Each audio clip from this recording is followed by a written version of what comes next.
Tesla's safety score is one of those things that sounds like a gimmick at first, until you realize it could decide whether you get access to the FSD Beta or not.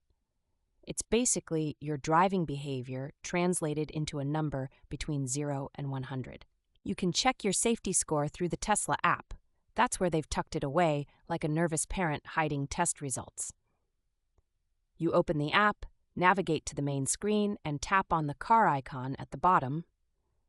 Looks like a little toy version of your Tesla. From there, you scroll down past the charging, location, and summon options. You'll eventually see a section labeled Safety Score. If it's not there, don't panic. It might not be enabled for your account yet. Keep checking or contact Tesla customer service. Once you're in, it's actually kind of alarming how specific it gets. You get graded on categories like forward collision warnings, hard braking, aggressive turning, unsafe following, and forced autopilot disengagements.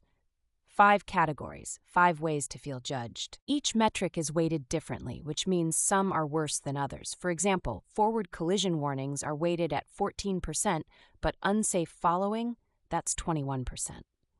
Basically, tailgating is one of the easiest ways to tank your score. What always gets new drivers is forced autopilot disengagements. It sounds technical, but it just means you ignored Tesla's nags and got kicked off autopilot.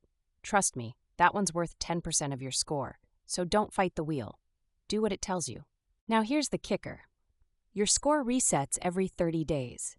So if you messed up and scored like a 68 because you break like a cello case falling downstairs, you're not permanently branded.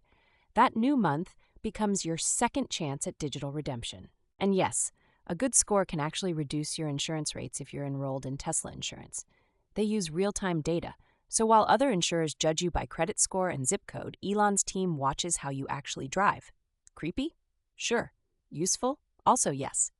If you're ever wondering, why did my safety score drop? There's now a trip-by-trip breakdown in the app. You can literally look at each drive like it's an NFL game replay, diving into when you braked too hard or autopilot scolded you again. Pro tip, use chill mode in the driving settings. It'll cap acceleration and smooth out the ride, which basically shields you from racking up hard braking or aggressive turning metrics. Think of it as seatbelt safe training wheels for grown-ups. Another trick I use in Portland, especially in the crazy wet months, is to turn on autopilot during long stretches when I know I'll be tempted to tailgate. Let the car babysit your following distance while you vibe to an audiobook or pour-over playlist. Safety score is less about punishing you and more about telling you how close you are to FSD dreams. So yeah, it's annoying until you realize 85 Plus unlocks beta features most people can't even pay for yet. Just don't text and tailgate.